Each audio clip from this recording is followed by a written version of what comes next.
We should be recording. I want to introduce Lena. Lena, I realize I don't know how to say your last name, and I should have asked that earlier. How do you say your name? Mik. Okay, that was my guess. I should have just gone for it.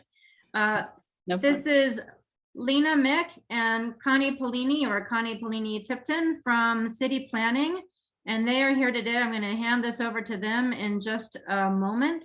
They are here to walk us through the draft wildlife ordinance. And what I'm hoping we'll do at the end of the meeting is those of us who are representatives will vote on whether or not to support the draft ordinance or not. So let's keep that in mind as we're talking with them. So they're going to present for maybe about 15 minutes. If you folks have a clarifying question, raise your hand, but I think they'll have a break or two to ask for questions. But for the most part, we're going to try to let them present their content, and then we'll dive into a conversation with them. Okay, I'm done and ready to hand it over to Lena and Conni. Great, thanks so much, Lisa, for having us this evening. I'm Conni Pallini Tipton, LA City Planning.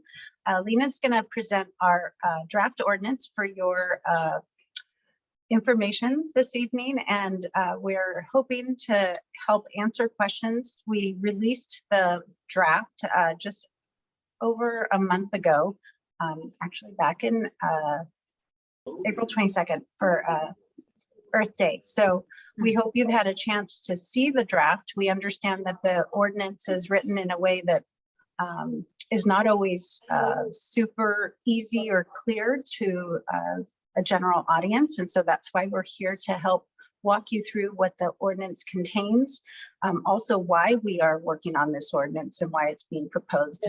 And we'll also cover what are the next steps. So with that, I'd like to introduce Lena Mik. Thanks, Connie. So Jamie, maybe we can pull up the slides. Try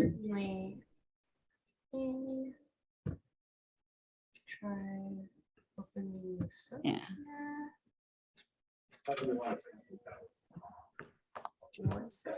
And while we're waiting, pulling up the slides, there'll be just a moment, but as Lisa indicated, we will be trying to answer your questions and hopefully clarify any questions you may have in already reviewing the ordinance. So rest assured, we'll try to get to those this evening. Is this bar in the way for everyone as well? Can you see this black bar, or is it just my screen? Everything looks good to me. Okay. Look good. All right, then I think we're ready to go when you are, Lena. Thank you. Great. Thanks, Jamie. So good evening, everyone. Again, my name is Lena Mik, and I am a planner with the City of LA Planning Department. And with this presentation, I hope to briefly frame the importance of the wildlife ordinance, provide an overview of it, and hopefully a little update on where the ordinance is in terms of the adoption process. So next slide. So some of you might already be familiar with the proposed wildlife ordinance district serves as a critical connection for wildlife in the region. So these maps here provide some context of the city's hillside areas that have already been identified for their regional natural resource value. For example, the county's significant ecological areas, which you see in green on the map to the far left, and the rim of the valley corridor, which you see in brown, also on the map to the far left. It also shows that these same areas are vulnerable to fire and are identified as very high fire hazard severity zones, shown in red. And the map on the right shows probable pathways for wildlife movement within the city, identified by the consultant to the wildlife team. Next slide. So to assist the team, the city hired biological consultants to identify areas in the city that are ecologically sensitive. Some of the factors that were taken into consideration included identifying areas in proximity to large undeveloped natural open spaces, as well as areas that contain intact vegetation and water resources. These identified areas, which are shown in green in this map, are being referred to as the preliminary protection areas for wildlife, or PAWS. So the wildlife district was subsequently selected based on this study and the council's direction and represents a smaller subset of the pause shown here in yellow. Next slide. Planning Department, as Connie had mentioned earlier, released a draft wildlife ordinance in May 2021 of last year. So after receiving and incorporating extensive public comment and feedback on the original draft, the city then re-released a revised ordinance in 2022. This 2022 draft includes revisions that address concerns raised by the public and aims to minimize complexity and maximize the efficiency of implementation. And some of the significant changes to the 2022 draft includes an establishment of a wildlife supplemental use district that specifies processes for requesting relief. It includes an adjustment to the boundary to remove overlap with the Ventura specific plan along the northern boundary, and also aligns the southern border with the HCR boundary. It also made some adjustments to project triggers, which is what specifies what type of development activities that would be subject to compliance with the ordinance.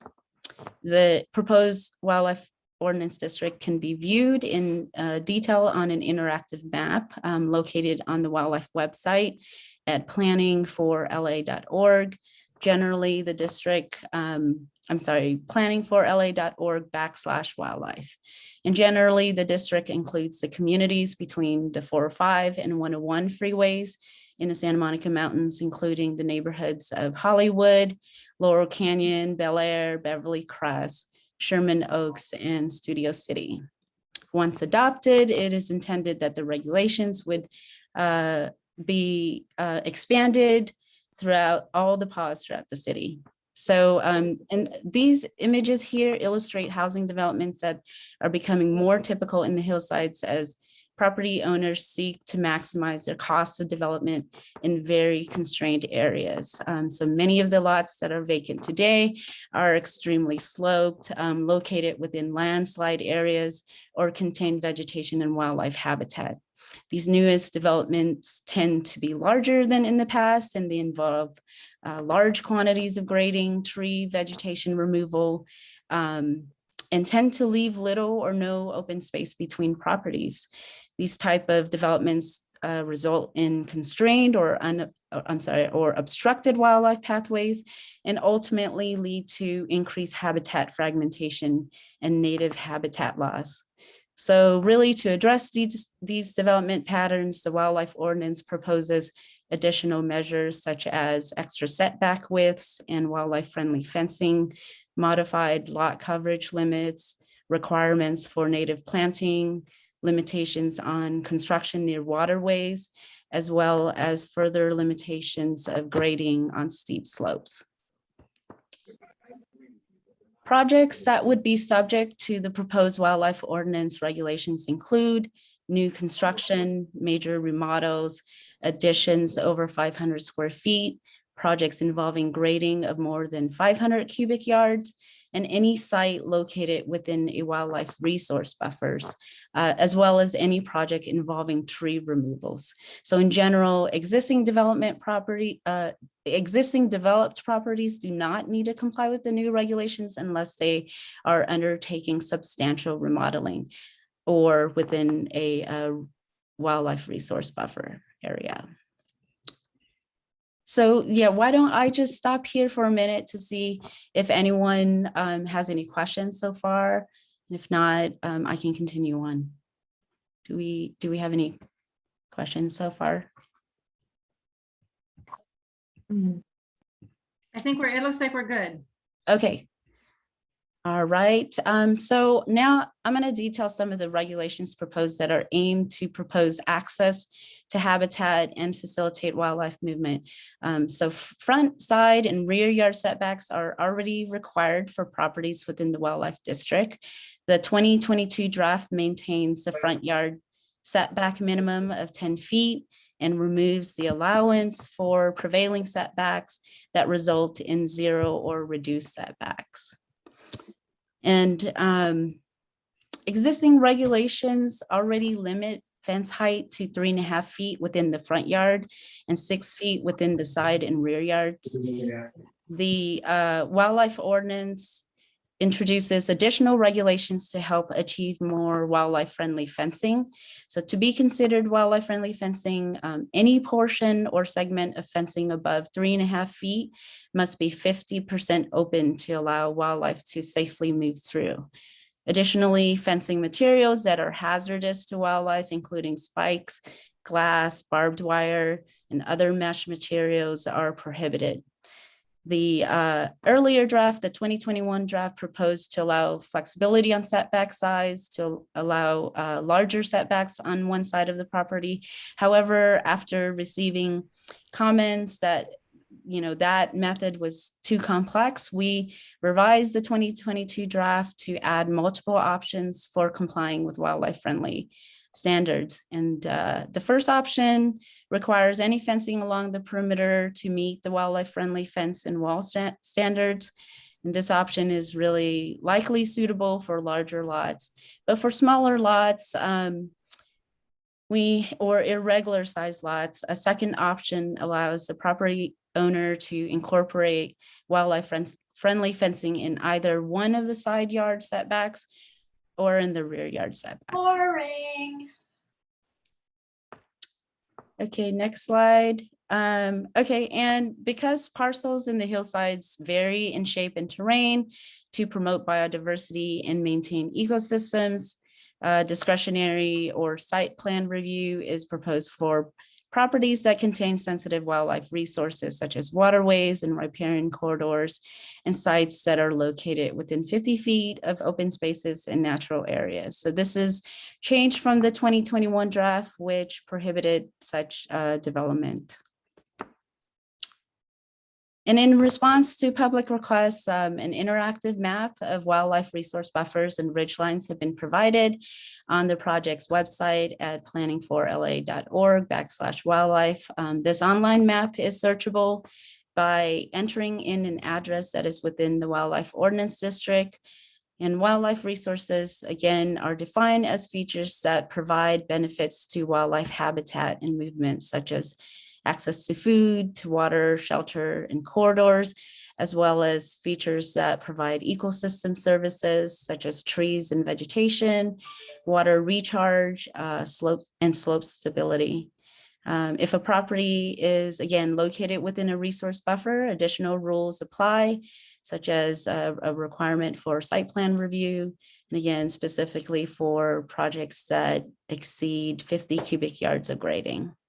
Lena, I do see a couple of hands raised. So, oh yeah, is it okay, Connie, if I think I'll take that now. Glenn, go ahead with your question. Thanks. It was actually from the previous ask. I just wondered if you could comment on why the westerly boundary was set at the 405 in terms of, political or it just, whatever the reasons are. I just wonder if you could comment on that so we can understand that.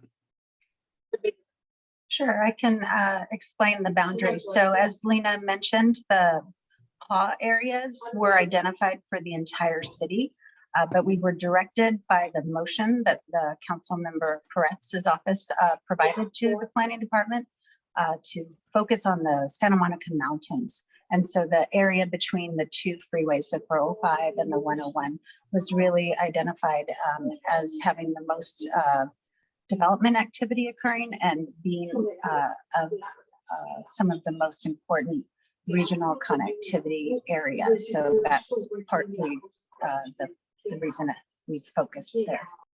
So Okay, Connie, there's somebody speaking there. Okay, so we're hearing that other person, Connie, just so you know. I'm so sorry. That's my daughter. I'm I should bring her in or force her in, make her join the meeting. I'm so sorry. So just to follow up, so the decision not to include Encino, which is directly west, and frankly part of Sherman Oaks, which is also a little bit west of 405, that decision was made by planning department and not by Councilmember Koretz's motion?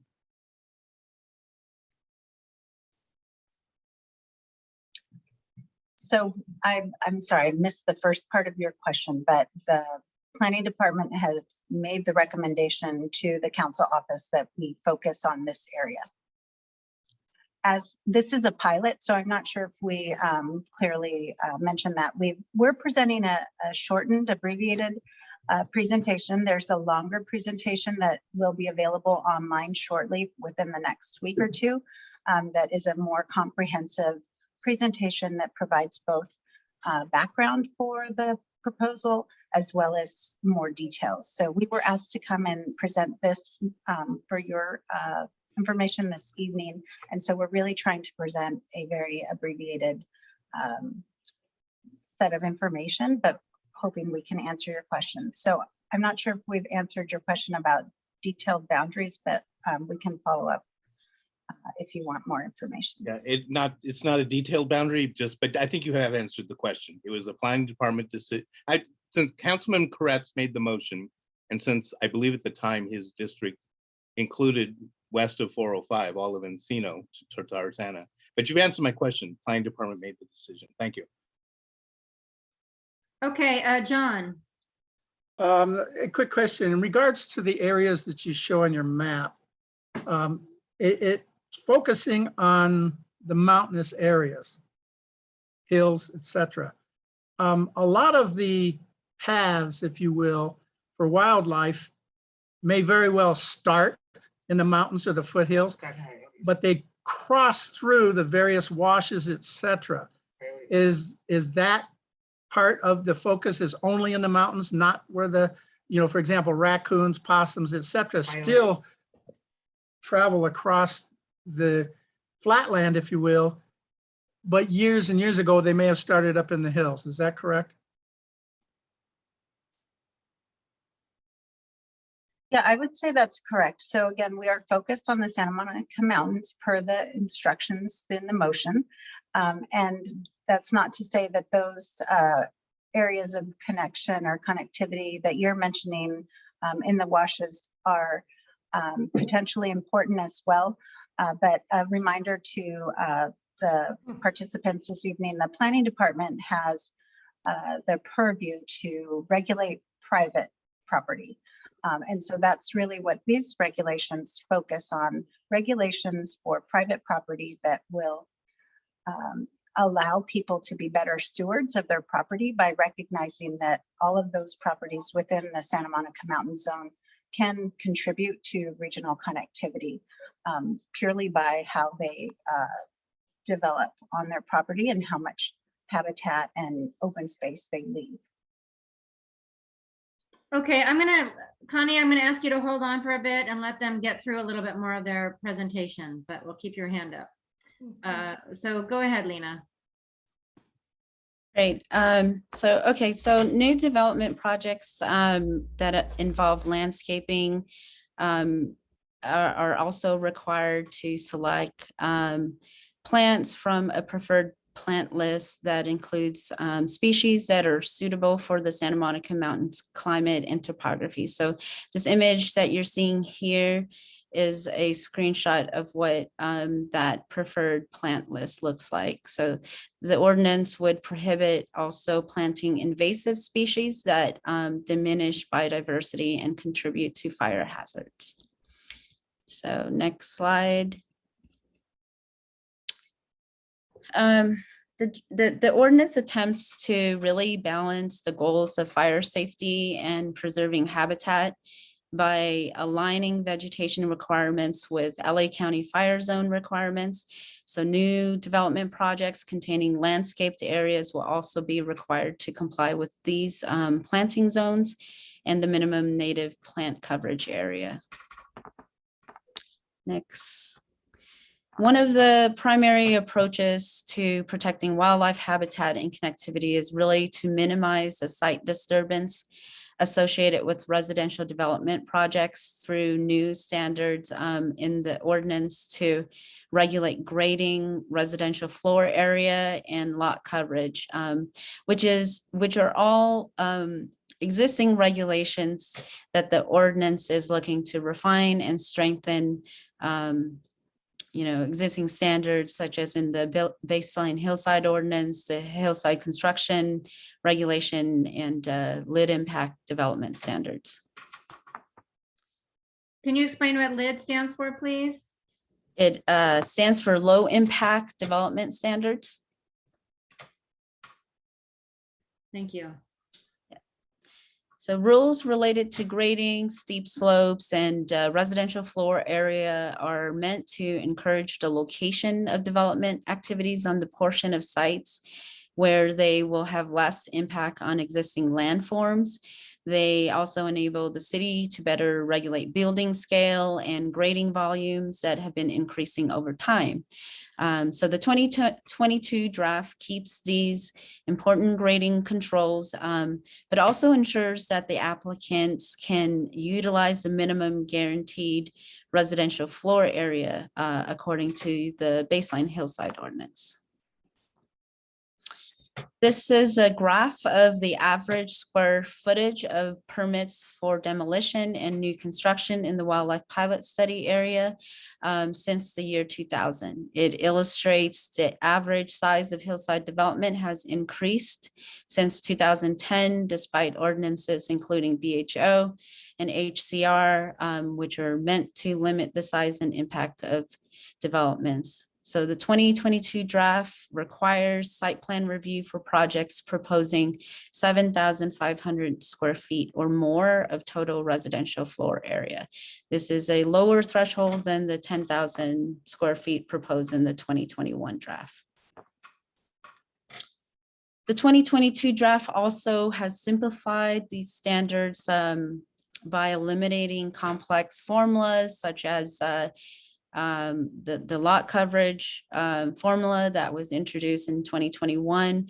We've really simplified it to a single lot coverage maximum of 50% of the lot area. And this is proposed for any size lot, and it includes basements and structures such as pools and tennis courts. So the total lot coverage maximum is again, proposed to be less than 50% of the lot area, but also capped at 100,000 square feet for any size lot, whichever is less.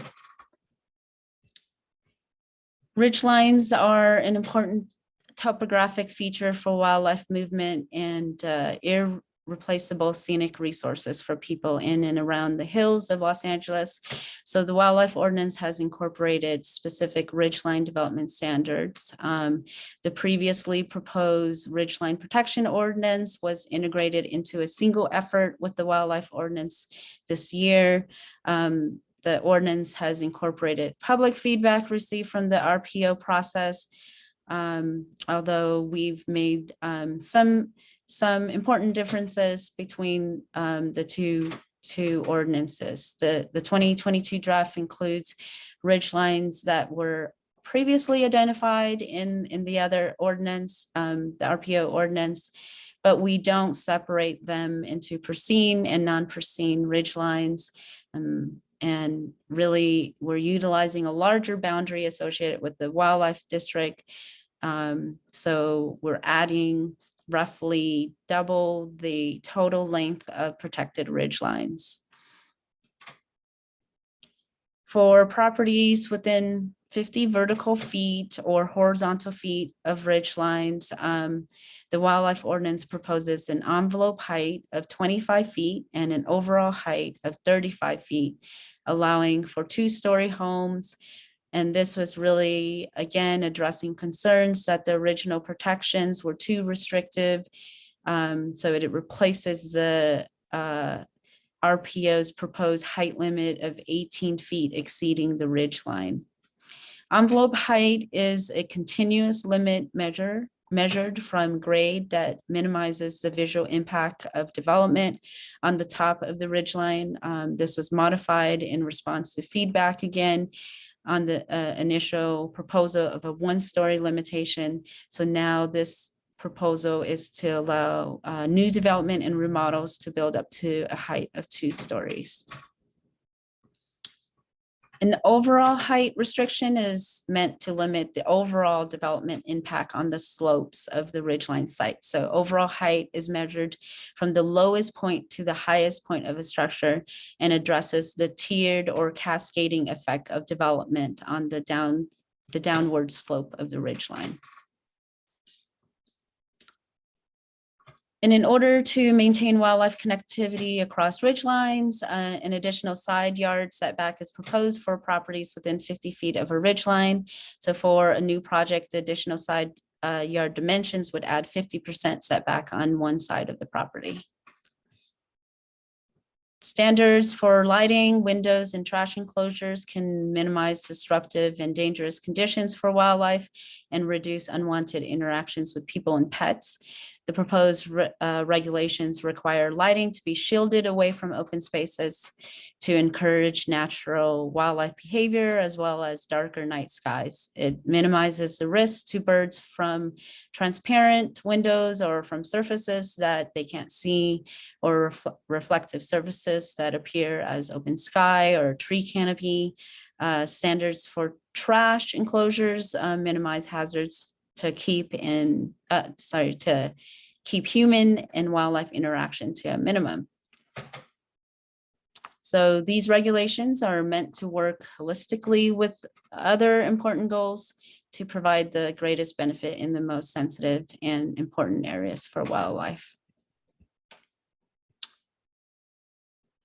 Next slide. So the department released a revised version of the wildlife ordinance to the public in April of 2022. A public hearing is being planned for July, and notices will be mailed out to all properties within the proposed wildlife district. Additional outreach, including a video presentation and a Q&A informational session, are anticipated prior to the staff public hearing. And then after that, additional hearings by the City Planning Commission and City Council will follow later in 2022.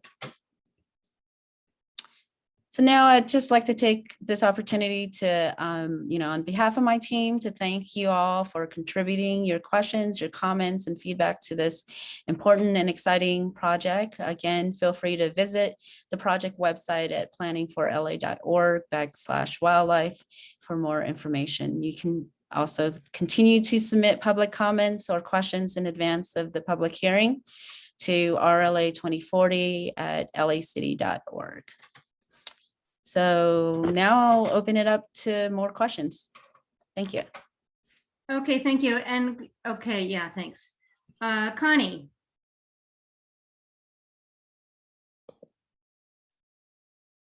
Connie, I think you're muted.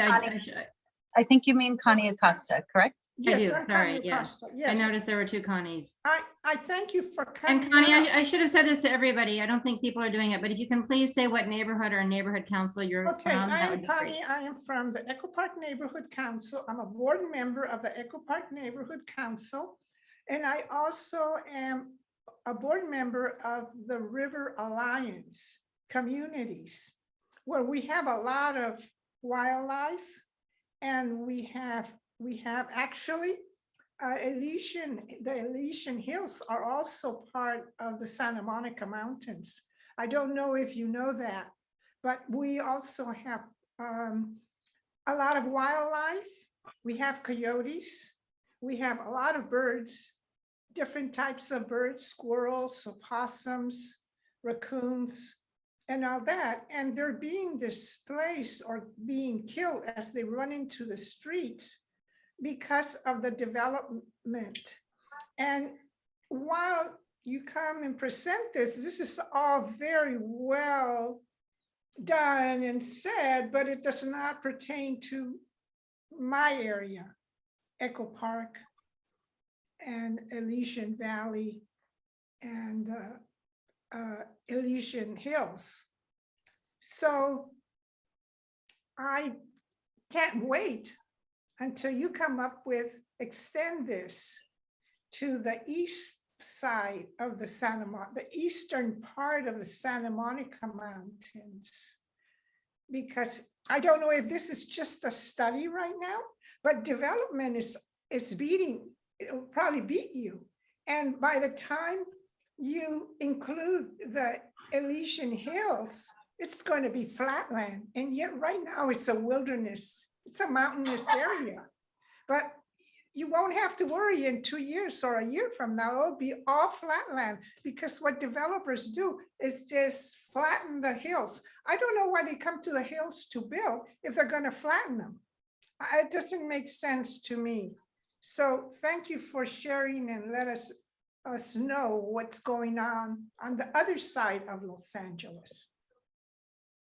All right, thank you, Ms. Acosta, for your comments. And yes, we are aware that the Elysian Valley is part of the Santa Monica Mountains and extends really connecting to the San Gabriels. And the topography of Los Angeles does really have a lot of importance.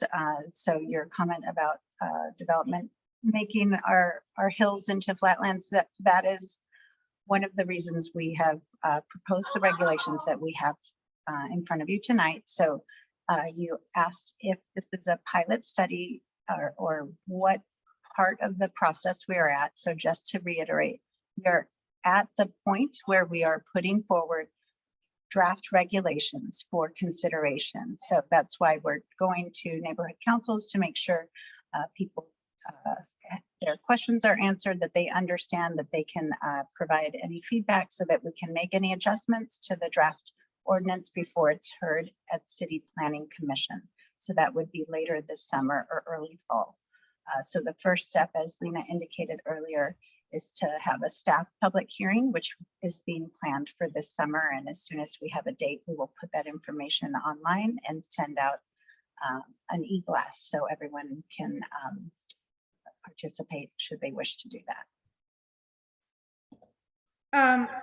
Let me chime in. I'm also a little confused.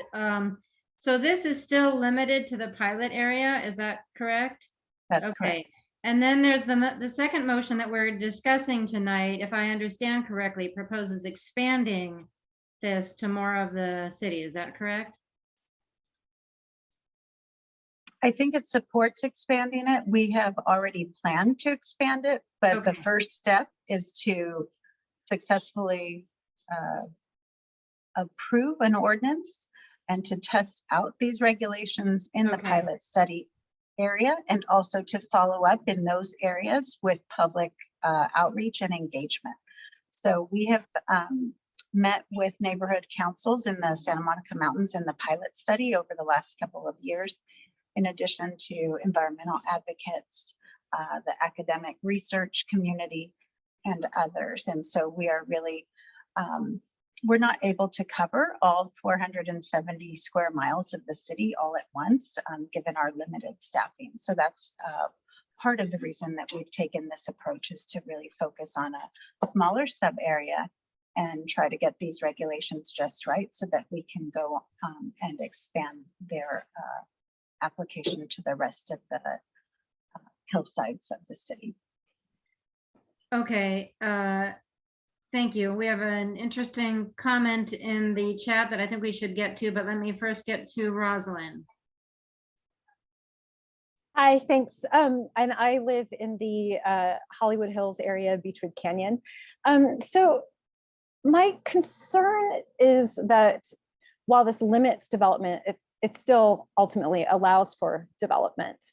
And I'm wondering how much of a look there has been at the ability of the area in the pilot, and then after that, the pilot, other areas that this could extend to, for really how much development overall can the area handle while providing enough space for wildlife and connectivity. And so specifically, I'm wondering, is there a look at the context of previous developments when we're looking at potential new development, even if there are limitations on that new development? And are we looking at the potential for cumulative impacts for all of these developments, even if these developments are adhering to certain rules to limit their impact? I think that's a fantastic question, Rosalind. Thank you for asking it. And we do have a couple questions in the chat when she's done, so let's go to those, or comments. But first, to Rosalind's question. Okay, yes, agreed. Great questions. So as we stated earlier, the hillsides are largely zoned for single family development today. So they are not held in open space. They're not held in the public trust. They're held in private hands. And so we really don't have the opportunity to say no development anywhere, although I think there's a valid point there that the best way to protect could be to say no development. But because that is not the situation that we have to work with, the next best opportunity we have is to really say the way that we can shape development can really help or hinder wildlife connectivity and movement. And so what we've done is focus on how development impacts habitat. So we understand that the existing hillsides hold a lot of habitat, trees, vegetation, the soil, all of those things facilitate and support wildlife.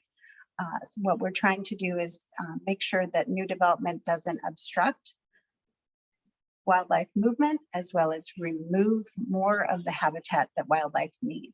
So I think that various commenters have recognized that the hillsides hold a lot of importance, that there's all types of wildlife, including birds. So someone asked in the chat, what kind of birds?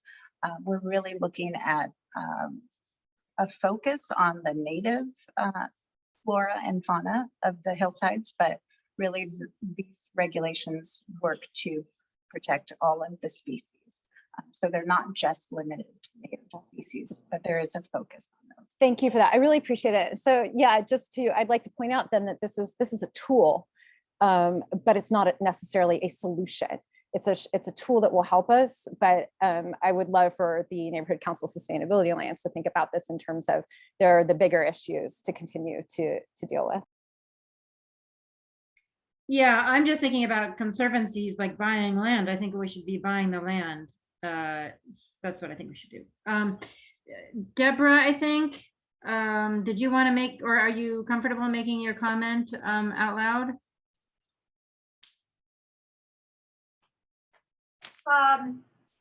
It just seems that these areas that were mapped out are the elite areas on the west side. And as Connie pointed out, those of us who live near Elysian Heights, Elysian Valley, Echo Park, we love the wildlife there too.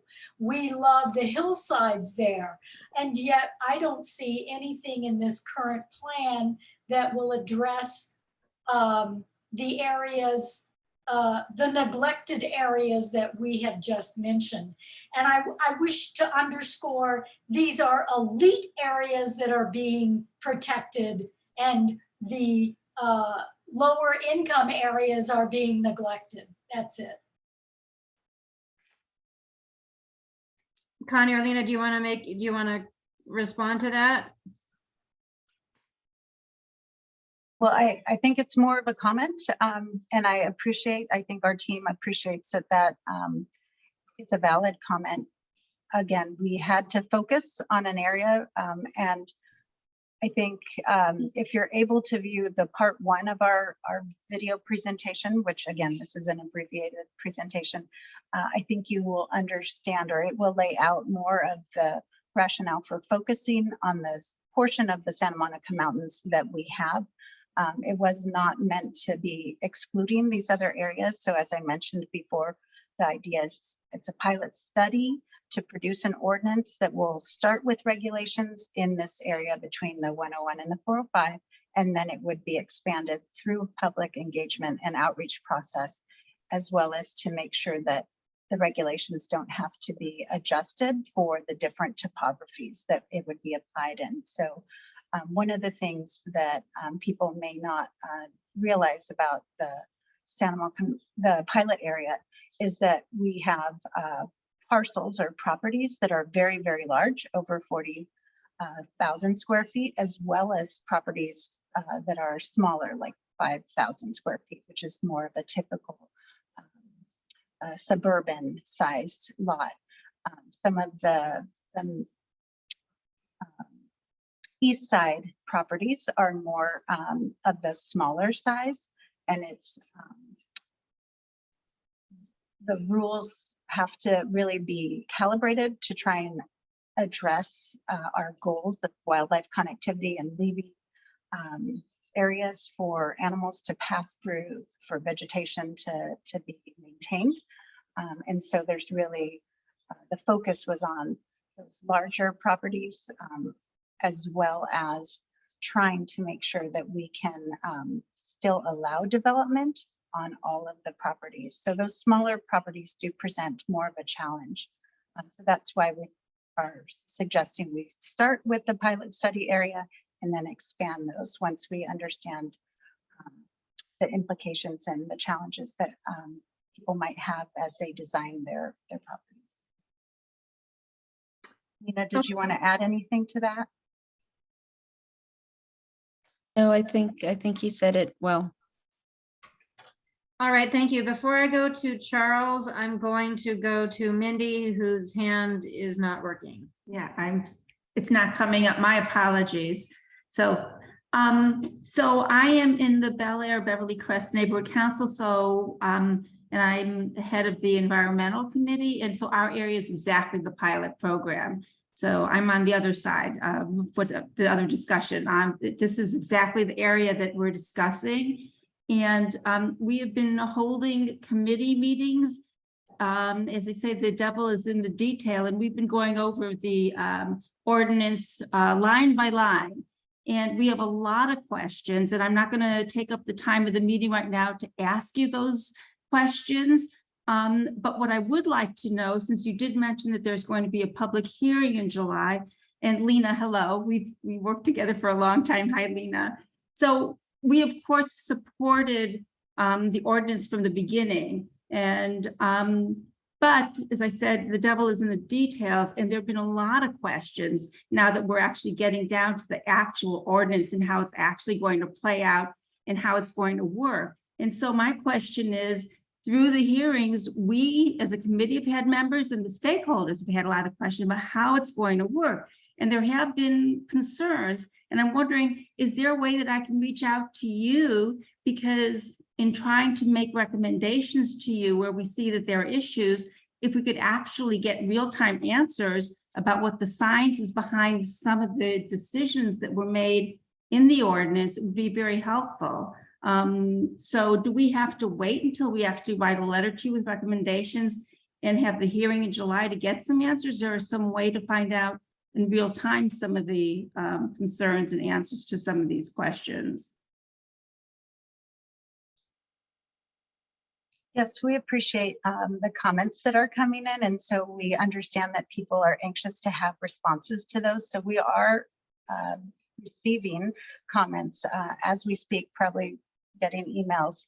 So we're trying to work our way through those, and we'll be responding to folks either directly or through an updated fact sheet or updated materials on our website. So as you can appreciate, our team is only 3 or 4 people, but the questions are coming in from dozens of folks. So we are trying to respond to people, and we will certainly reach back out to people as we can. And we are trying to do that before the public hearing, so you do get your questions answered. So please, we encourage you to continue to send your questions to us, and just understand while real-time responses are desired, and we would love to answer them in real time, we just need a little bit of time.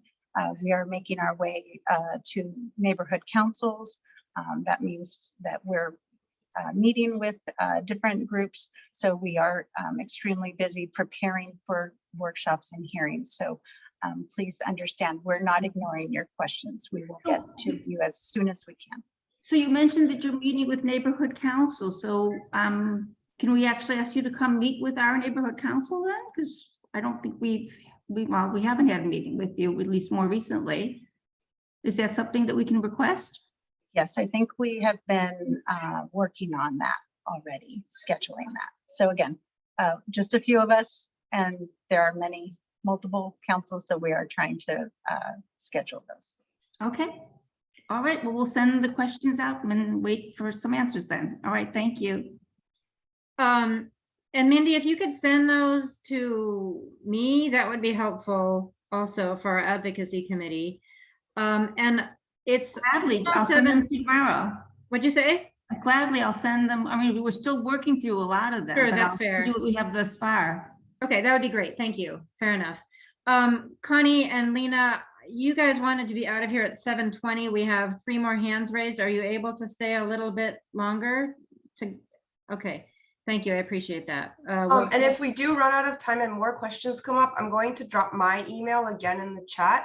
So if anyone wants to follow up or they think of something after the meeting, go ahead and send your question via email to myself, and I'll get it to the proper team members, and we'll get your question answered as quickly as possible. So thank you so much for sticking around, everybody. Thank you. And Jamie, I don't think you introduced yourself. Is that fair? Is that true? Because I did not introduce you probably. Oh, I suppose not, but that's okay. I'm a regular presence here. So I forgot to say, hey, Lisa, maybe I should introduce myself. Hi, everybody. My name is Jamie Huang. I'm also with the Department of City Planning. I attend this meeting regularly, or at least I try to. I attend when I, definitely have timely updates for the group. And yeah, it's great to be here tonight. I'm a community liaison, which is why I'm offering to drop my email address in the chat to just kind of be like the channel of communication between this amazing team we have working on the wildlife ordinance and yourselves. So yeah, I want to be respectful of everyone's time. So I'm going to wrap it up here, but I'm going to drop my email address in the chat. Thank you so much. Thank you, Jamie. Okay, I'm sorry, my view is a little weird this evening. Connie is next. Yes, hi, I'm Conni from Echo Park Neighborhood Council. When we talk about mountains, terrain, trees, migration of birds, migration of animals, wildlife, they don't have a dollar sign. You can't talk about economics when you're talking about the natural wildlife and their habitat. Yes, the people might be economically marginalized. However, where they're settling is not part of the economy. So I know the city tries to identify the area, the mountainous area, punish the animals, punish the migration of birds because of the people. But you have to see that, you have to separate that and look at the overall picture. We're talking about saving the migratory fields or corridors of the animals and of the birds. That's beyond the economics of the people. So you have to see the whole thing when you design a city. Otherwise, it's all patched up and it's not consistent. Other cities of the world, I've been to London, I've been to Mexico City, a lot of places in Mexico, they are beautiful. And they're not, saying, oh, we won't water the trees here, or we'll cut all the trees here because that's where the poor people live. I think we need to expand our viewpoint so we can have a great city, the one that we want to shape and envision.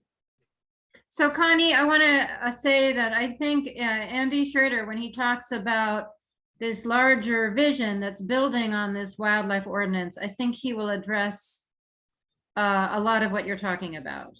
Oh, okay. I'm looking forward to that. Yeah. Thank you. Yeah. Charles. First of all, I just want to say, Connie, Lena, Jamie, thank you very much for all your work on this. This has been a major undertaking, and I know it's almost impossible to please everybody because you're getting pulled from all these different directions. And I think it's a really important initiative.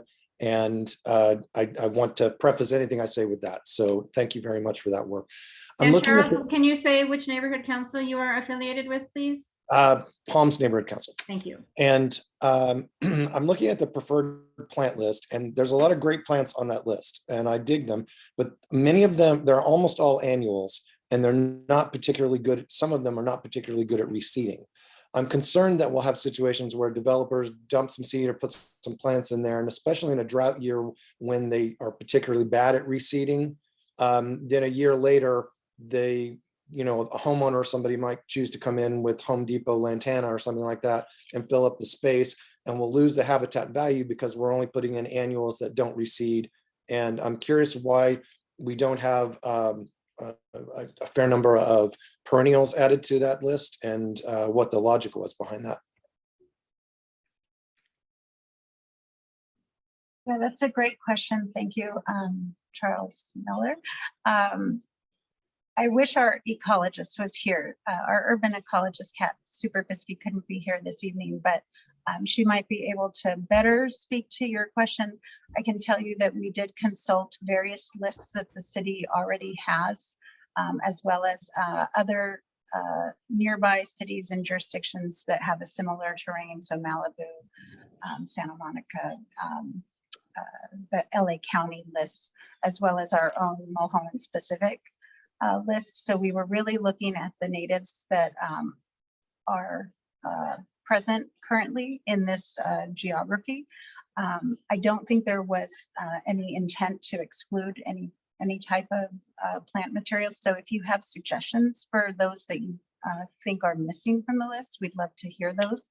So you can send those directly to the email, and I'll have Lena pop that into the chat. We'll do that. I'd appreciate that opportunity. Thank you. But happy to receive those suggestions. Thank you. Okay, thank you. All right, Miran. Good evening, Constanza. I have a question for you. Is this a revised draft ordinance that was released in April 2022? And if it's yes, why there was a setback in 2021? And why you don't have the environmental review attached as a supporting document?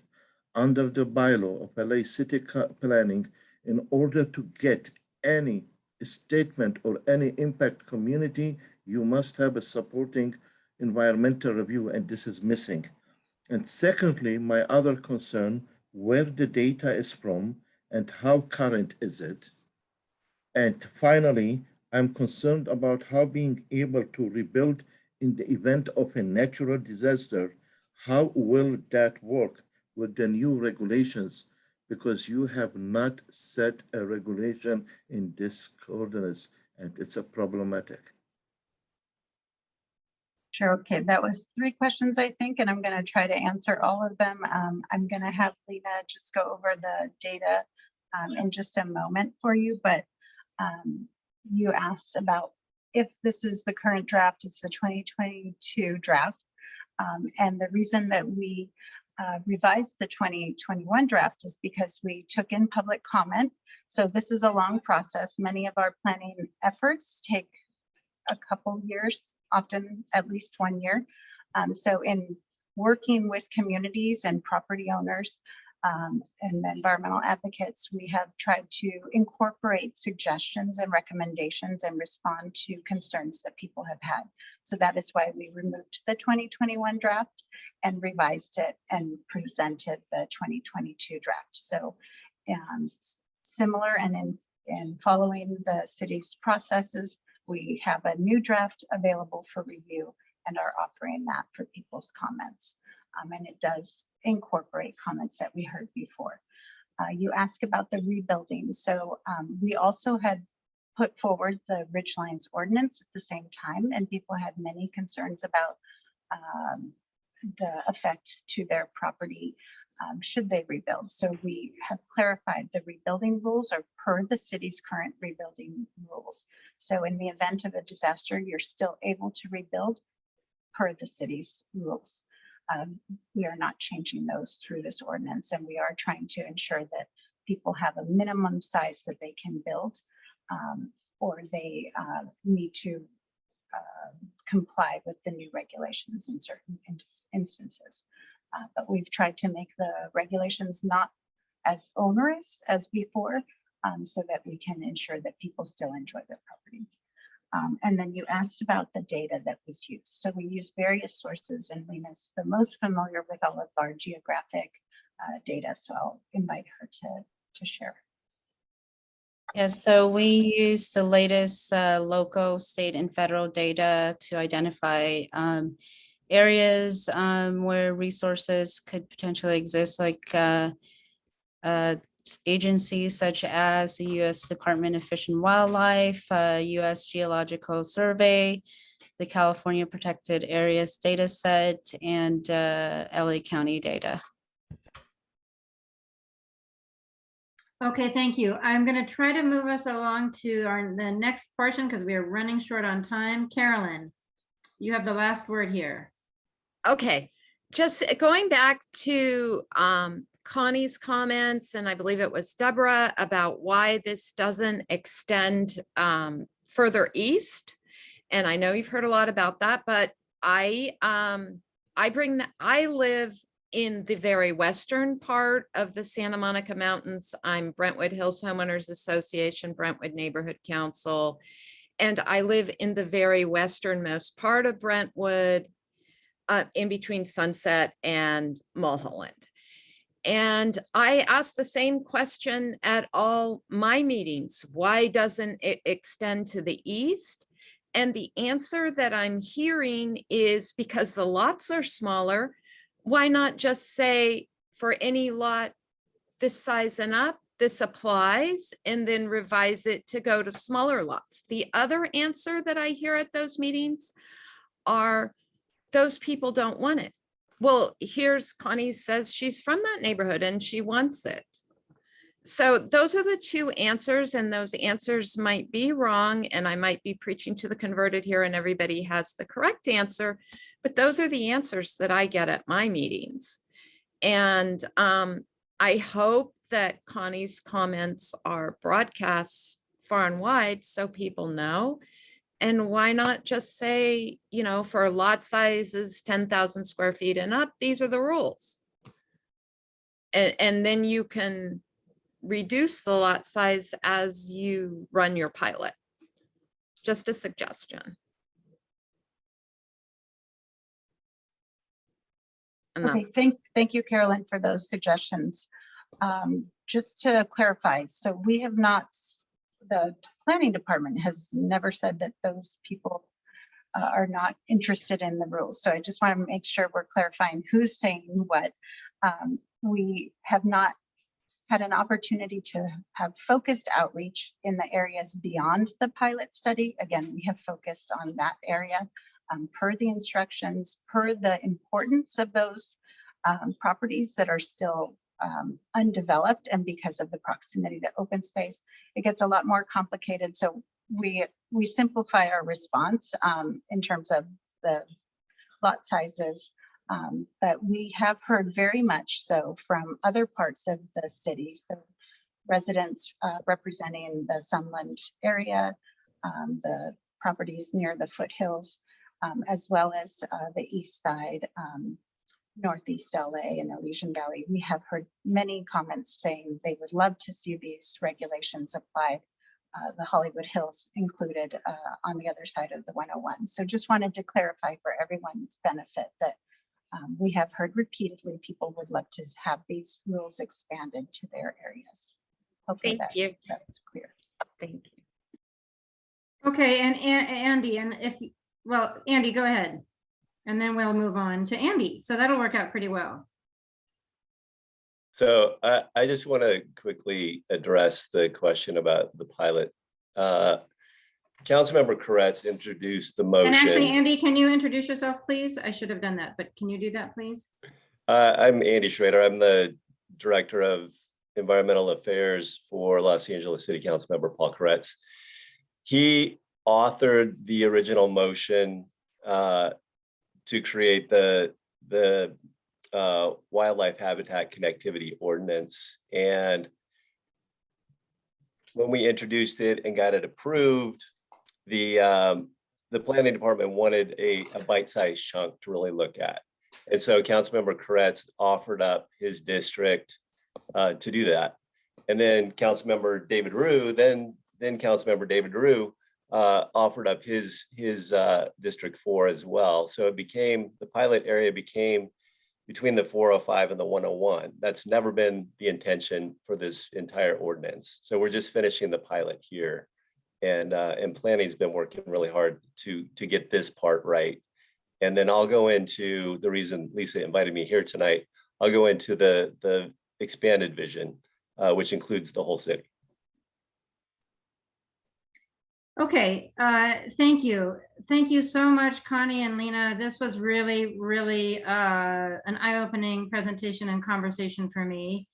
And I imagine there will be follow-up conversations. So this is beginning it and to be continued. And thank you so much for joining us. And thank you so much for staying longer than I committed you to. Of course, okay. we really appreciate the opportunity to be here. Again, I just want to remind everyone, we will have more videos, so it's hard to sit through a very long presentation. Our presentation normally is more close to 30 minutes, so we understand you have many important items to go over, so we didn't want to inundate you with our one item, but we would invite this committee of neighborhood councils, particularly because of your focus on the environment, to view that on your own time, to send us questions. And as we mentioned to Mindy, that we will try to get back to people. So we are receiving questions. We welcome them and we welcome your comments. Thanks again. And thank you, Lena. I knew she disappeared at some point and her internet cut off. That has happened to me in more meetings than I wish it had happened to me in. Thank you. So thank you both. So Thank you for having us, Lisa. Appreciate it. Yeah, thank you, Jamie. Are you staying with us? I'm gonna have to hop off shortly, but I'm gonna stay on and listen for as long as I can. Okay, because we might have some questions for you later as we contemplate voting on this. But thank you, Jamie, for everything and for making this happen. I appreciate it. Sure, no problem. I forgot to introduce myself and I forgot to introduce Muriel, who I think might be our only board member on the call. Muriel, are you there? Yes, sorry, I was on mute. Can you go ahead and introduce yourself? Because I forgot to introduce us earlier. Oh, hi. I'm also a fellow steering board member with Lisa, and I'm also the chair of the Transportation Committee. And I'll also be telling people's votes at the end of the meeting as well. So if you notice your name is changed, it's because of me. It's because she's doing it. Sorry. And I'm Lisa, also on the board. Okay, so I did invite Andy, as he said, because he has been working, gosh, for as long as I've known Andy. I think he's been working on these pieces, and a lot of it seems to me, sitting on the outside, a lot of it is coming together and we're seeing a lot of momentum. And he is going to share some of that bigger thinking tonight. And then we're going to vote on one or two of these pieces at the end of the evening to see, I should say one or two of the pieces involved in this to see how we can help move everything forward. So that said, I think I'm ready to turn it over to Andy. Can I do I have share? Yes, I do. You do. Unknown caller. That is not me. Okay, so let me figure this out quickly.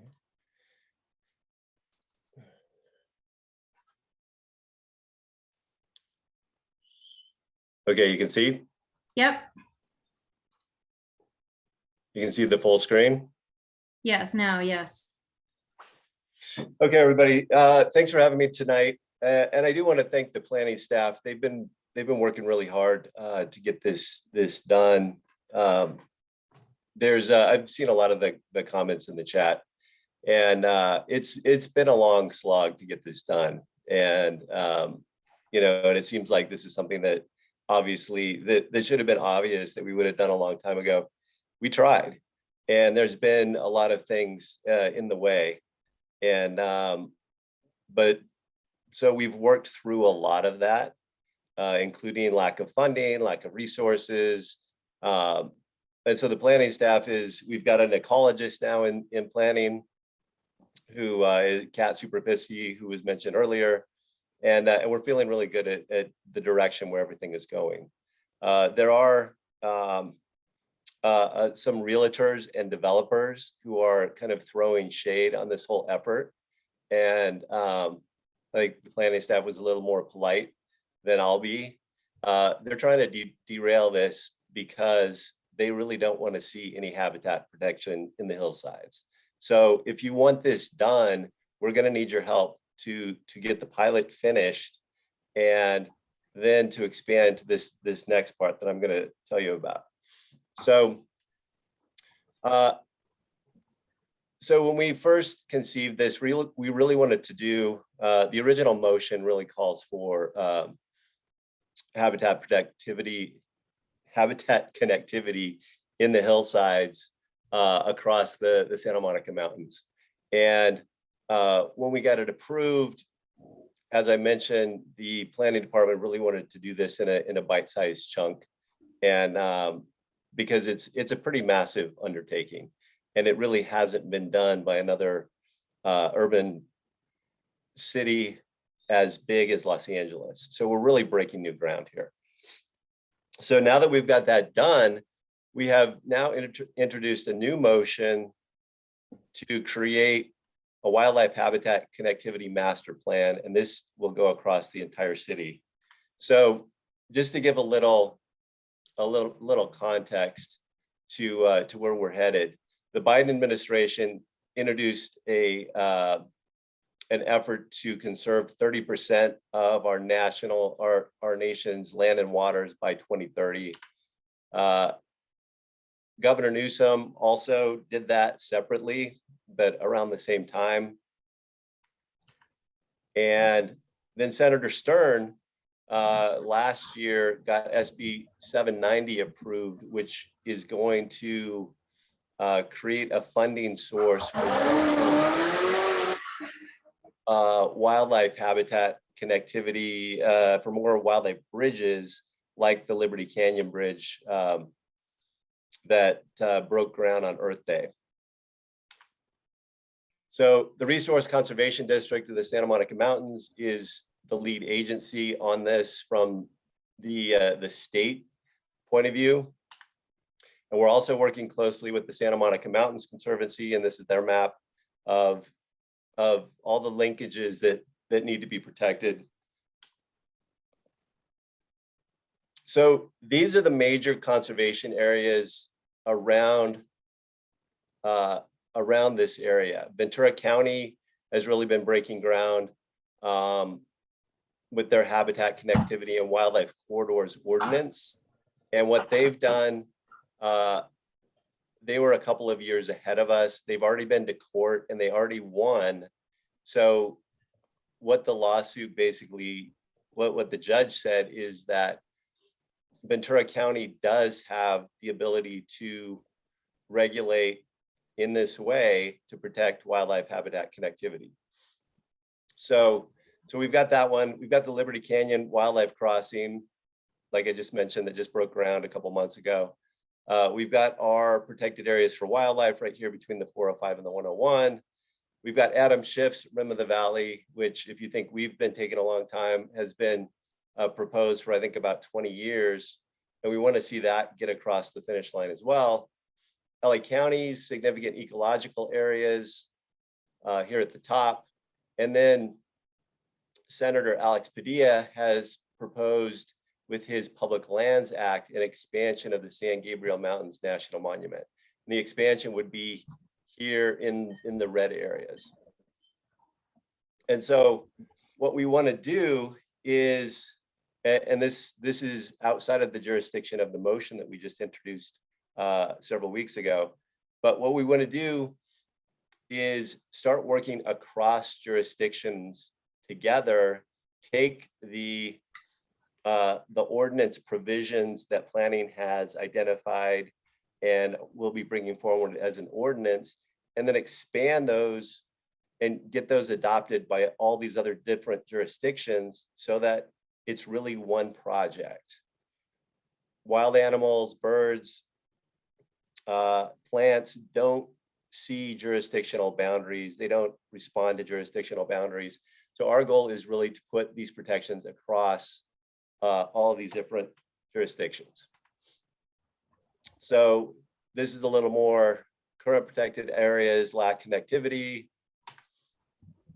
These are the brown areas here are the highest richness in biodiversity. And these are the areas that most need protection. And then, as was brought up, what also is super important with this expansion is, I think what we really noticed during COVID is it's so important to have access for our mental health, to have access to nature. And we, Councilmember De Leon, during the budget cycle, made sure to fund some extra personnel for planning to work in his area. And we were already doing that. So we actually got a couple of extra planners that we didn't expect. And that's fantastic. So these areas over here in the brown are the areas that that are considered environmental justice areas. And so we want to make sure that we focus on these areas to bring and protect natural areas, particularly starting in those areas. And to we've got this initiative called our LA City Biodiversity Index, which Councilmember Koretz again introduced. We wanted to figure out a way to count and account for the animals and plants in Los Angeles. And we were following something called the Singapore City Index. They had done this first, and it wasn't really a good fit. We tried to use that to plunk down over Los Angeles. It wasn't a good fit. So we developed our own LA City Biodiversity Index. And what we did, sort of like the neighborhood council system, we broke the whole city down into what are called ecotopes. An ecotope is a miniature ecosystem that kind of functions in and of itself and is next to other ecosystems. And the way that those can function then, as Charles was sort of mentioning, if we're going to do landscaping in this certain ecotope, we want to make sure that the plants that are planted there are going to actually support the animals that live there. So that's how it can sort of function. And then if you read the LA City Biodiversity Index, you can get more information about that. Sanitation has been leading the way on that, and has been doing really a remarkable job. They've done such a good job, in fact, that the Singapore City Index folks said that they're going to need to update their City Biodiversity Index to better match ours. And so part of that then is we want to make sure if we're planting within those ecotopes that we, like if we pick out a major boulevard, and this may be outside of Councilmember Koretz is terming out in December, so I'll be gone. So this may be for the next person to do, but one of the sanitation staffers came out with a plan to take a major boulevard, and if we actively plant native plants through this boulevard, we could actually provide, create biodiversity areas all the way through the city, sort of in an interconnected grid. And in that way, really bring nature to the people who live there, rather than wanting people to have to drive across the city to get to nature, if that makes sense. And so this is, where we go.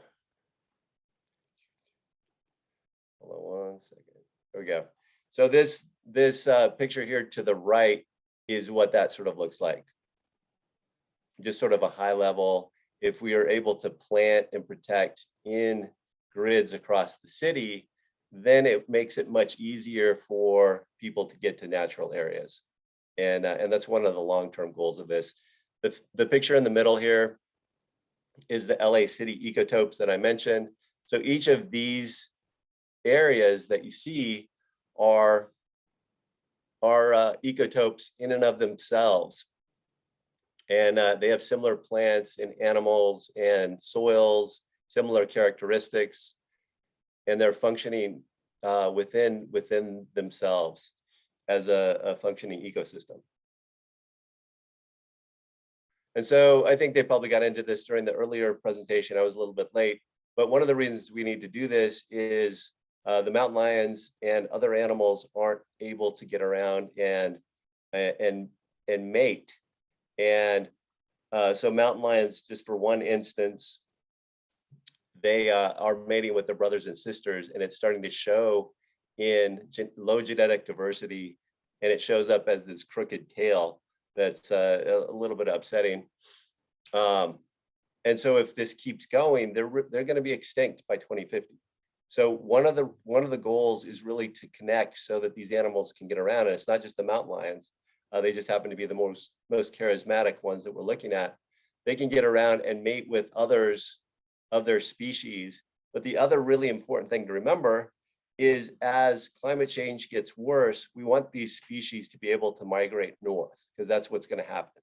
And so we want to create pathways for them to move northward and successfully stay around as it gets hotter further south. And then this obviously is one of the other reasons that why we've been working to build the Liberty Canyon Bridge, and why it's important to think about other bridges, because we keep losing mountain lions. They keep trying to get across the freeways to get to better mating zones, and obviously they keep getting run over. So, and then lastly, what we've been also sort of working on from the city point of view is rodenticides. You see those little black boxes, and a rodent will go in there, or a squirrel will go in there, take a bite of poison, it slows them down, and then a hawk or a mountain lion or a bobcat eats 4 or 5 rodents that have had that, and then has a bioaccumulation of toxins, and a lot of them get mange. That's what P22 got, and it ends up killing up the food chain. So we're really looking at trying to get rid of rat poisons. It's a tough fight. The rat poison industry is really strong, but we've been working on getting rid of 2nd generation rodenticide at the state level, and they're actually doing pretty well in that direction right now. And then also the mountain lions, the Fish and Wildlife Commission have actually put mountain lions on a list of endangered species while they determine if they are endangered, and they're studying this. They'll probably have a determination out this year to see if the Southern California mountain lion should have endangered species protection all the time. And while they're making that decision, those protections are right now in place and can be enforced. So you went through all of this with the planning department. So you've seen all the different ways that they're looking at creating the ordinances. With the buffer zones and the lot coverage limits and the slope and grading limits and the fencing requirements and the yard setbacks and the bird-friendly windows and lighting, etc. And this is what it means for like the lighting regulations, to have the lights pointed downward. Animals, if they're tracking the animals, the National Park Service sees that the animals tend to stay in the darkest areas as they move around. So these are the different projects around the city, around the region that, and it's not all of them, but it's a fair number of them. This is the Ventura County Habitat Connectivity Project. This is the Liberty Canyon crossing that's being built in between Agora Hills and Calabasas. This is the LA County Significant Ecological Areas, Rim of the Valley. This is our pilot study.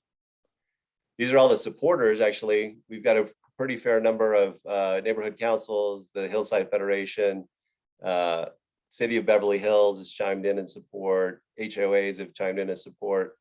These are all the environmental organizations who have chimed in. And so this is what the larger project looks like. We want to expand the new motion that we introduced expands that pilot to all of the rim of the valley within the city's jurisdiction, but then also expands the protections across LA City. And the LA River Master Plan, which has a lot of flaws, we want to include the biodiversity areas in that. They're trying to protect riparian connectivity for fish and creatures that live in the river. They've got some ecosystem restoration project elements, Taylor Yard, the cornfields, Verdugo Wash, Arroyo Seco. They're looking at really enhancing the biodiversity in these areas. So we wanted to include them in this master plan. And then we get over to the Arroyo Seco, and we want to include that in this whole effort, and places like Elephant Hill, which is I think in constant danger of getting developed.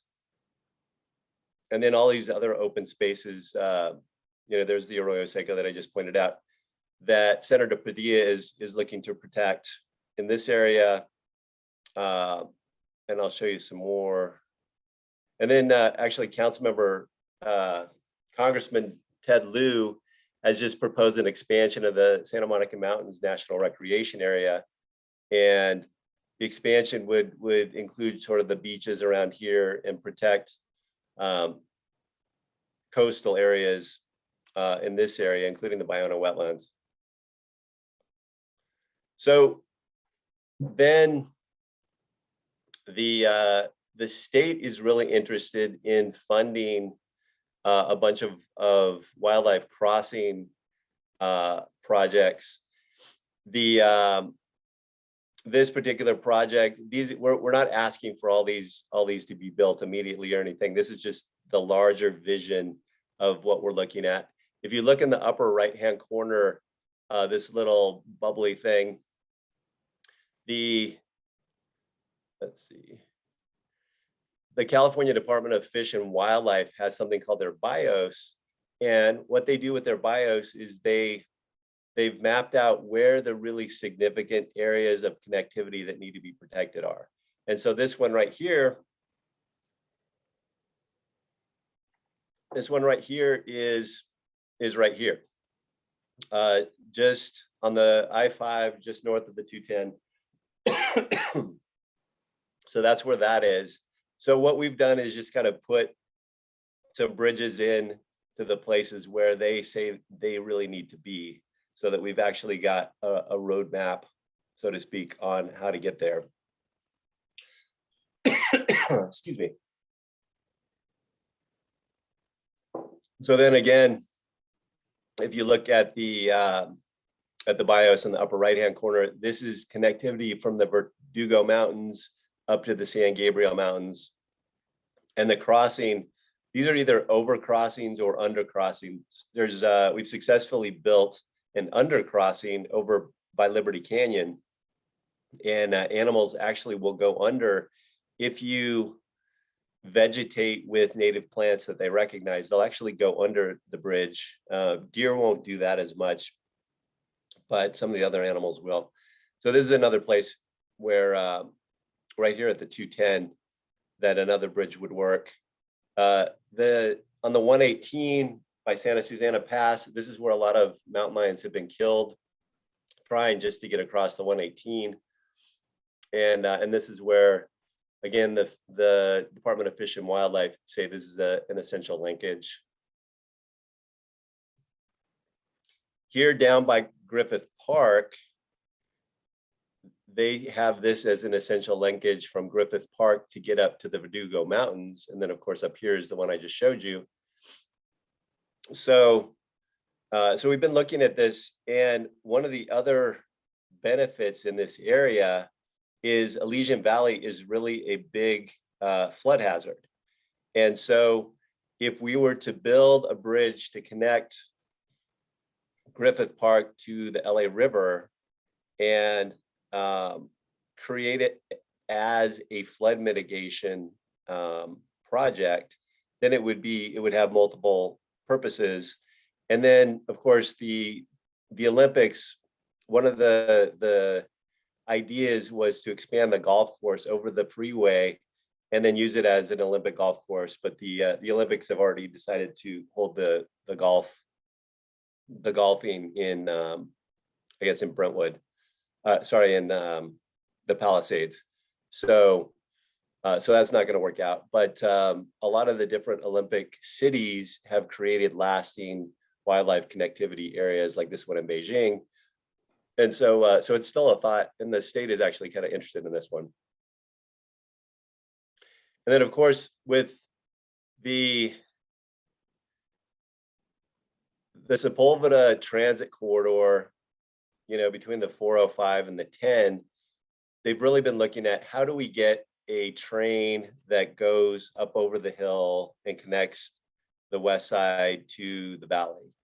And if they're going to do that, then what we're saying with this is let's build some habitat connectivity with that as an add-on. And so I talked to the National Park Service. This one's actually, the Fish and Wildlife folks don't have anything in their bios.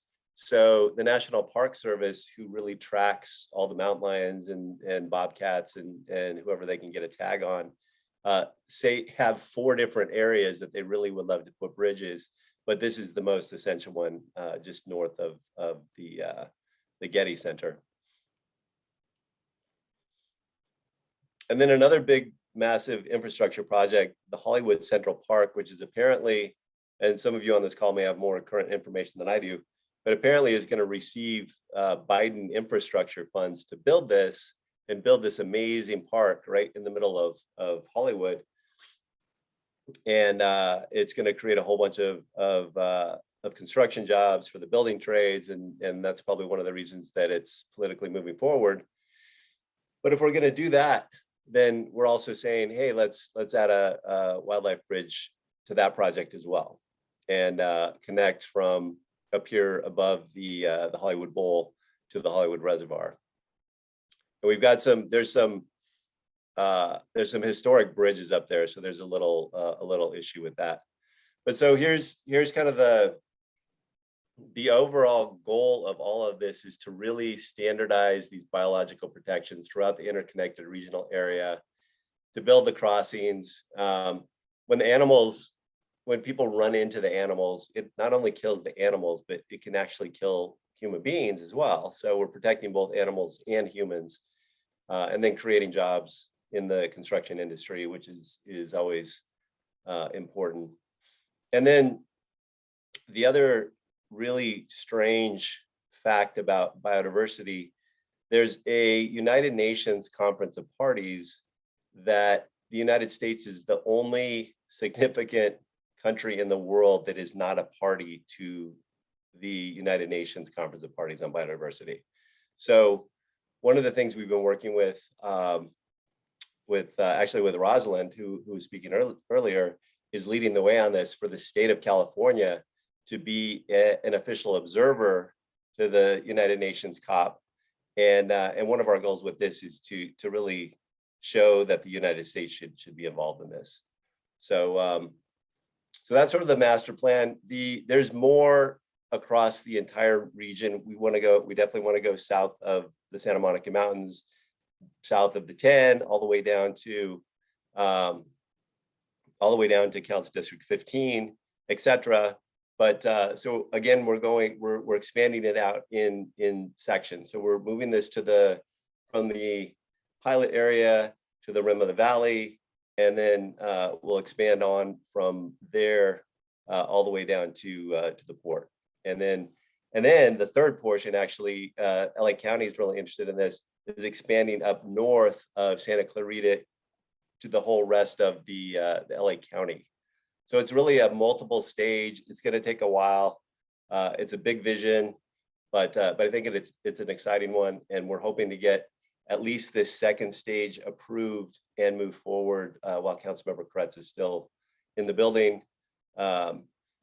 And so that's, I'm happy to answer some questions, but that's the big plan. Okay, thank you. And I would like, so let me actually interrupt to manage time.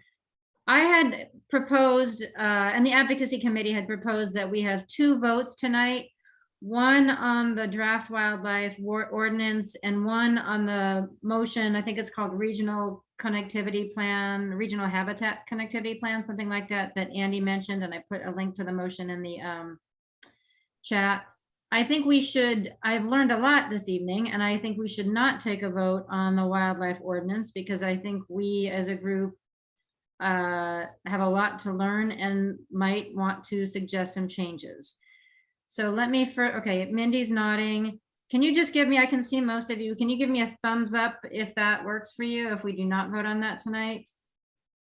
Okay, I think we're good with that. Okay, so we'll take that off the table. That actually also saves us some time, and I realized we are not ready. I would like us to try to vote on the motion that Andy talked about and that the one I put the link for in the chat on. That was a poor sentence, but I hope you know what I mean. Because that's exciting and it really is about the next step for building this vision. So let's have some conversation with Andy and see if we can move to a vote on that in like 5 to 10 minutes. So think about questions, comments you have for Andy, but also keep that motion in mind when we talk with him, if that makes sense. Conni.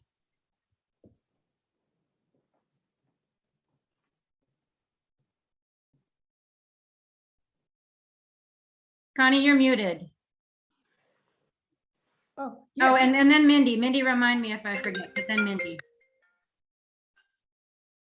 Yes, Andy, you stated that the city has been thinking or contemplating on taking, let's say, Sunset Boulevard or a street or a long street and then planting trees so we can get some connectivity across the city. But at the same time, in Echo Park, let's say a developer comes, buys 7 to 8 lots, ties them, creates 1 lot, and then the 40 trees that are in there, there are mature trees. Some of them could be 50, 100 years old because this is an old neighborhood and they tear them down. So what's this? I understand the logic that yes, the trees that city is planning to plant would be on city land and then they would have the control, but yet why don't they just limit the development? Let the developers know that we're working towards greening our city and sustainability for wildlife protection and limit, maybe instead of 40 trees, removing 40 trees, they remove 5%. It's just a thought, might be simpler. So we've been, I'm totally with you. We've been working to expand the protections of the protected tree ordinance. I put that motion in the chat as well. And the goal of that expansion is to add to the protected tree ordinance significant trees, heritage trees, like trees that have a significant girth. And we've been getting a lot of pushback from the city staff, honestly, and we really need all of your support to get this done. When we first launched that particular motion, we didn't even have the city forest officer. So we went and we worked with the mayor to put the city forest officer into place and to fund the city forest officer. And like I said, it's been a really long slog to get all of this stuff. We didn't have an ecologist. We didn't have any scientists really in the city except those who were working on stuff for the Hyperion water treatment plant and some of the stuff in the Owens Valley with DWP. We really didn't have any scientists. We didn't have any ecologists.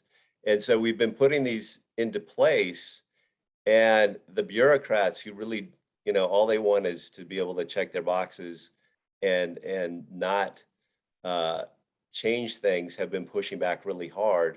So this has been really hard. And, you know, like I said, Councilmember Koretz is terming out, and we'll need all of you, if you want this to get done, to really start pushing on it. And it's supposed to be part of the urban forestry master plan. But, you know, if the city forest officer were to hear from you a lot, we could probably get the protected tree ordinance update done a lot quicker. And with all of this stuff, you know, we really need to hear from all of you in City Hall if we're going to get all this stuff done. I'll ask the Apartments Association if you can be a guest speaker sometime. Okay. Okay, thank you. Miran. So Oh, I'm Andy, sorry. Okay. Mindy. So, Andy, this vision is just, it's remarkable. So my fear is, I know Councilman Koretz is going to be leaving, you're leaving, I don't know where you're going. And if you're not going to be there to follow through on this plan, who's going to take over and try to oversee that all of this actually comes to fruition? Well, so if you looked at the, let's see, Lisa set the link to the motion. One of the things that I've been doing for the last couple of years is really engaging the other council members in this effort. One of the reasons that it took so long is we didn't have as many council members pushing for it. So I've really worked hard to engage the other council offices. And if you look at the motion that Lisa put the link to, Nithya Raman is the head, is the first signature. And I know that I'm leaving. So she's now the champion of this particular effort. And Councilmember Krikorian is the second signature. And his office has been essential to getting the funding for the personnel to get this done. And he'll be here for 2 more years. His staff is really terrific. His environmental staffer is named Aaron Ordauer, is really terrific. And I would work with him, work with Nithya Raman's staff. Michelle and Josh are both terrific. Monica Rodriguez is a big supporter of this now. We got her support during the budget. And then, you know, Mike Bonin's on there, and John Lee is on there too. He really sees this as a win-win. And often Council District 12 and Council District 7 in the northern parts of the valley, they've got a lot of horse trail fans, and horse trails work just as well as wildlife trails. So their constituents are supportive of this. So it's kind of a political win-win. It's a weird, little bit of a weird marriage, but really hoping that that they can keep pushing it. The good news is, like I mentioned, we were able to get, there was a lot of meetings with the mayor's office, with Claw, who's really been one of the big supporters of this, and the Santa Monica Mountains Conservancy, and Bel Air Beverly Crest was the earliest neighborhood council supporting this.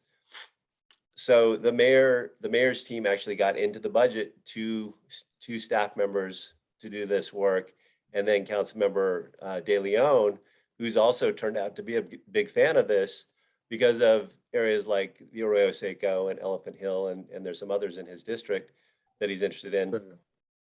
He put funding in for personnel into the budget as well.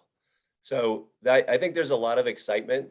I think the Liberty Canyon crossing has made like wildlife connectivity cool.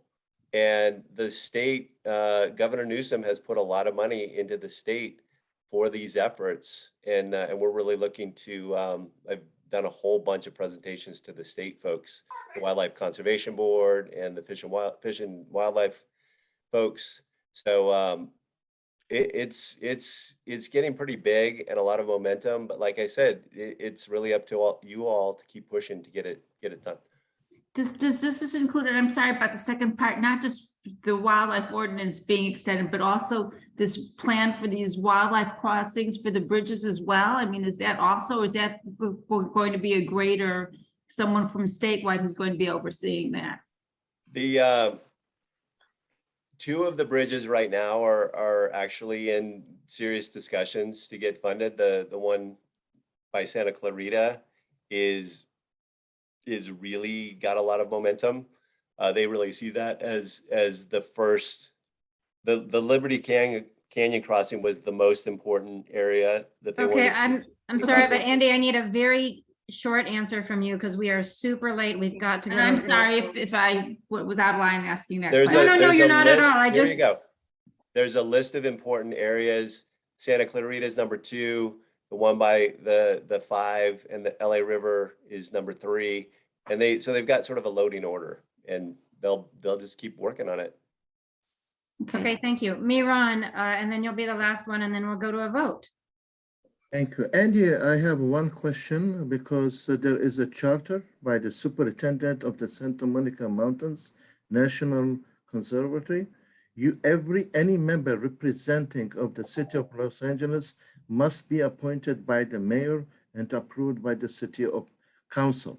You need also to have 3 residents, and you need to have 2 from the county, and I don't see that you have that. And also, your other channel that there is a House Resolution 640 in July 2002. They did an adjustment to the boundaries of Santa Monica, and just a few months ago, there was $1 million Boeing donated that money. This is under federal. I'm confused how all those council members that who signed in this resolution, it's going to pass. Why there is no communication with the California National Agency, and why there is no river and trails conservation assistance. It's required. If you read carefully the resolution that came from Paul Koretz and Paul Kirkorian, who is supporting, and Garo Torosian, his chief of staff, is supporting, you must have that, or other than that, the federal agency will challenge you. I'm sorry, Maran, if you could send me the information, what you're talking about, I'm happy to take a look at it. I'm not totally clear on what you mean, but I'm happy to take a look at it and figure out the problems. We've been working with the National Park Service. We've been working with the state agencies, and we haven't seen any problems so far. So I'm happy to take a look and see what problems that you see for us, and we'll iron them out. I will email it to you. Okay. Okay, thank you. Thank you, everybody. So I'm going to try to really quickly pull up the motion if I can pull that off and show you the part about the action pieces, the moving pieces. So here they are, and this is what we're going to vote on right now. And you can see this is Raman and Krikorian are the first presenters.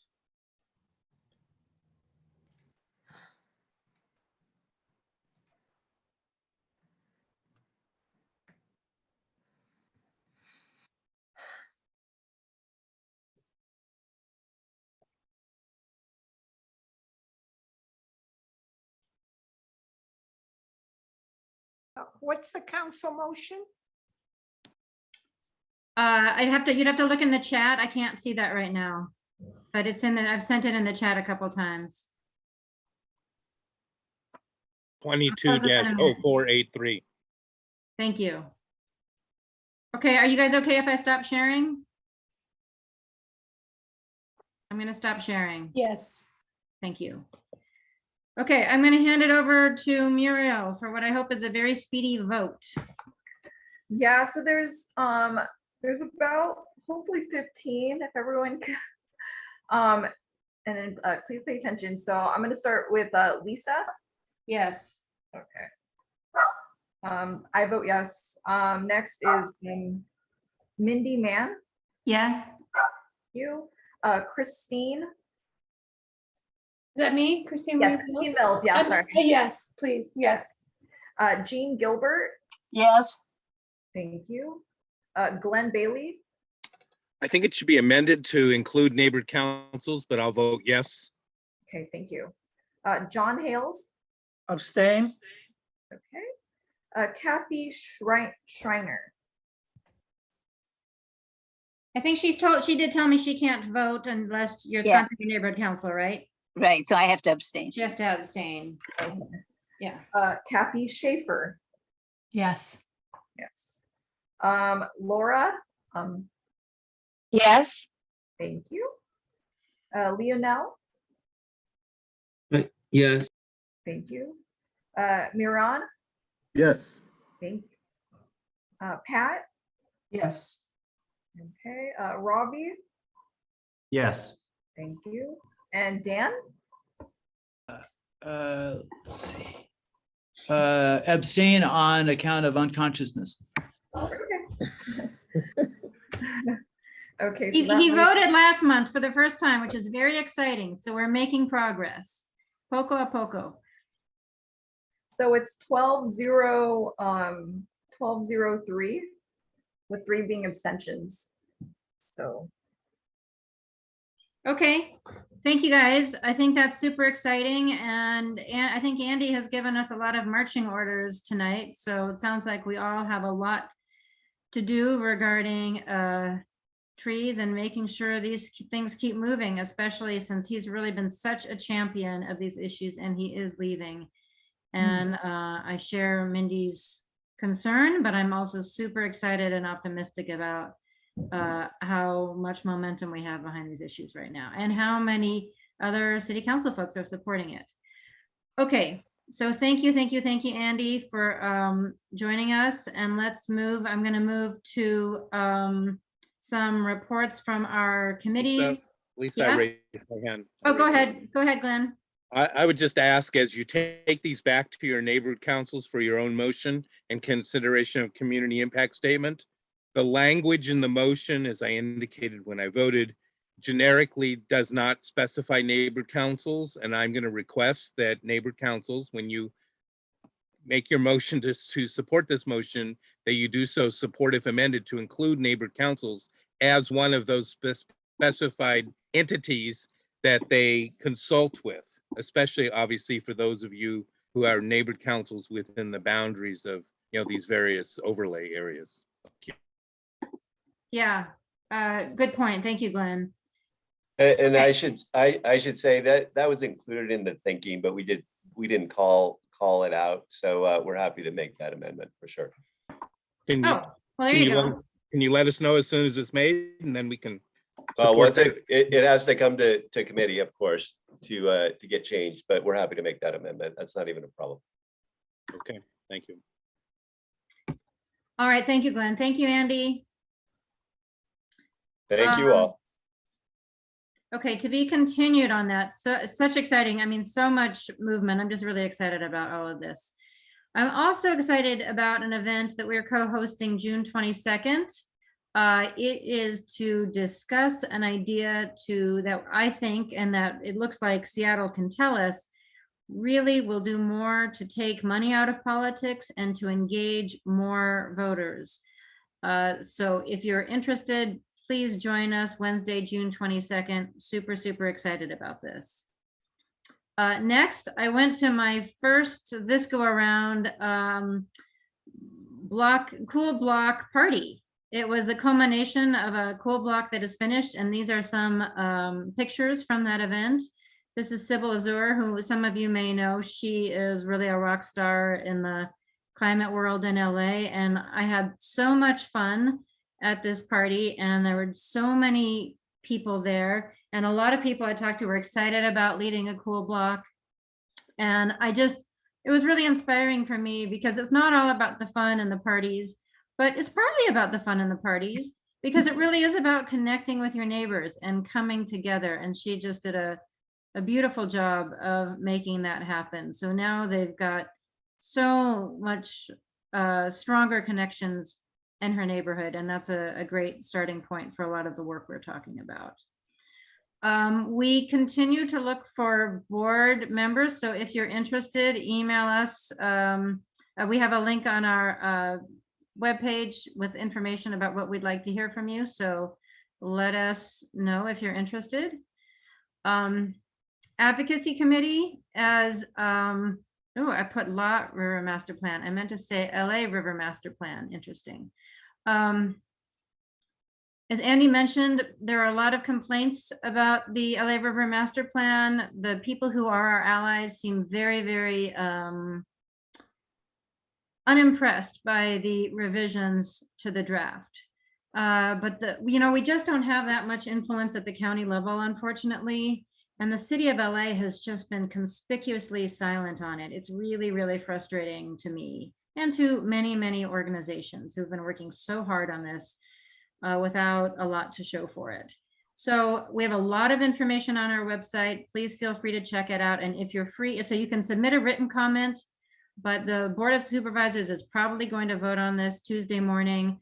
We have instructions about how to chime in. If you're available between 9:30 and 10:30 Tuesday, please call in and we'll see what we can do. We have not yet talked about in the Advocacy Committee the fact that for lots of meetings now, we cannot make public comments remotely. Super annoying. I hope we can talk about that in August. We'll probably not be meeting in July because it's 4th of July weekend. Okay, Dan. Why, hello. So I just want to mention two things that happened last month. Most recently, the building decarbonization motion for new buildings passed. And the city still has to come up with a plan for decarbonizing new buildings, but at least the wheels are in motion. The most important thing we might be able to do to help is to get the word out to food critics and restaurants that this does not mean the end of barbecue. In fact, it does not, in fact, affect any existing restaurant at all, because it's just about new construction. Second, the City Council's green hydrogen hub motion for the Port of LA passed. We may have already discussed that, I forget, but the positive thing about it is it could reduce smog near the port. And we'll know more when the DOE issues more details about the program in September, and then the city has to respond. We meet the third Tuesday of every month at 7 p.m. Please come and join us. Thank you, Dan. Muriel. Oh, okay. I always forget my camera's I'm on mute. So we recently had a meeting on June 2nd. Again, our meetings run like every first Thursday at 7 p.m. We went on about our mission statement. It's currently the little placemaker I have is on the website. I finally updated, and it was a relatively short meeting. We had a very informative UCLA Luskin presentation recap from what they presented at the campus on May 24th, and they were it was on a paper they wrote on designing car share pilot program for Los Angeles. They're still not finished with the paper, but hopefully we'll be able to share it. And then finally, Damien Kevitt from Streets Are From Everyone, or SAFE, did a presentation where he was trying to see if there could be a petition to eliminate cut-through traffic in Griffith Park, and also all the unfortunate incidences that have happened, like in Griffith Park, to bicyclists and like pedestrians alike. And, yeah. All right, thank you, Muriel. Charles. Hey, just filling in for Joanne really quickly. Trees Committee will not be meeting in June. We are scheduled to meet July 30 from 1:30 to 3:30. That's a Saturday. Also, Joanne asked that you talk to your neighborhood council specifically about Council File 220650 to get them to pass a motion or consider a motion to support it or do a CIS for it, because we need to be able to help preserve our tree canopy during the drought. All right, thank you. Now, announcements from anybody? Glenn, I know you'll have an announcement. Glenn doesn't have an announcement. I'm at a loss. Okay, I'll make my one announcement, which is our next meeting. I forget, is it July 12th? It's in my notes. And I actually don't know what it will be on. We're waiting to see what shakes out with the elections. We'll probably want to host another candidate forum or two. And I haven't told Charles this, I don't think I did, but at some point I'm hoping to have a meeting on native plants and stuff. Like the value of native plants, the importance of planting native or not, because there are different opinions on the subject. So one or both of those things might be up next month. Lionel.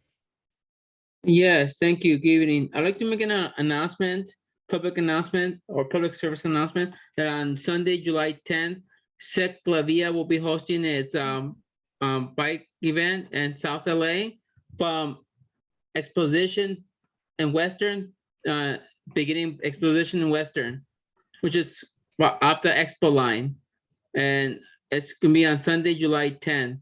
And they already posted it up, excuse me, on their sepulveda.org website.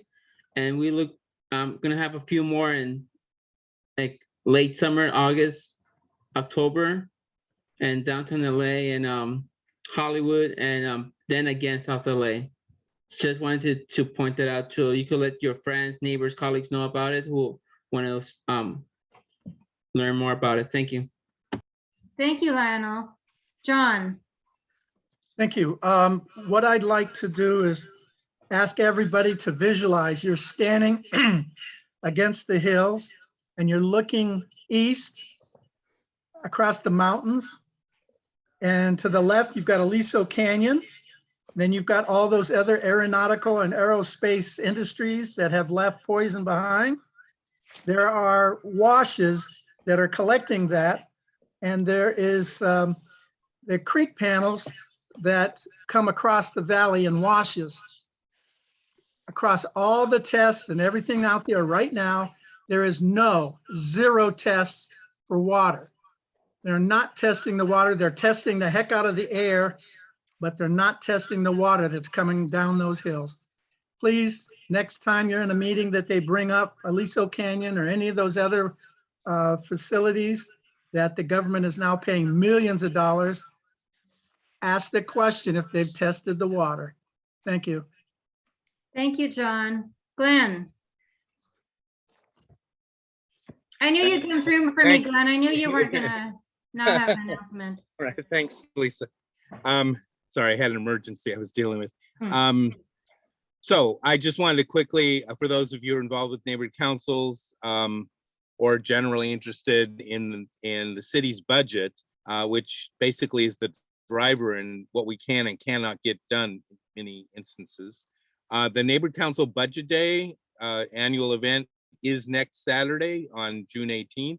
Starts at 9:30. We have a plenary session will run about an hour, and then we have a panel discussion for another hour, and then we do regional breakout sessions from 11:30 until 1 o'clock. Folks asked for more time this year, so we extended that.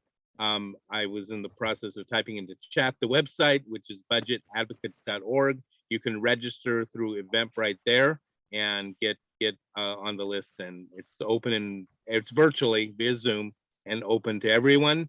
And then those of you involved with the neighborhood council, if you happen to be a budget representative, hopefully you've gotten a notice already, or if you know who your budget representative is, the biennial every 2-year election for budget advocates is happening the following weekend in a cycle for the 12 different service regions of neighborhood councils on Saturday and Sunday, but only the budget representatives for each neighborhood council can run to be a budget advocate, and I certainly encourage folks to do so.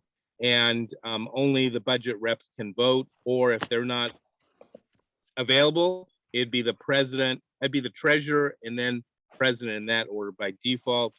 So it's 2 votes per neighborhood council. So that's my announcement. Again, budgetadvocates.org is the website. Thank you. All right, thank you, Glenn. Anybody else? Oh, we do. Okay, Connie, go for it. And then Aurora. Yes, on Tuesday, June 14th at 7 p.m., the Alliance of River Communities is having several speakers. One of them is General Manager Raquel Beltran, who will speak or tell us about the done budget for this coming year.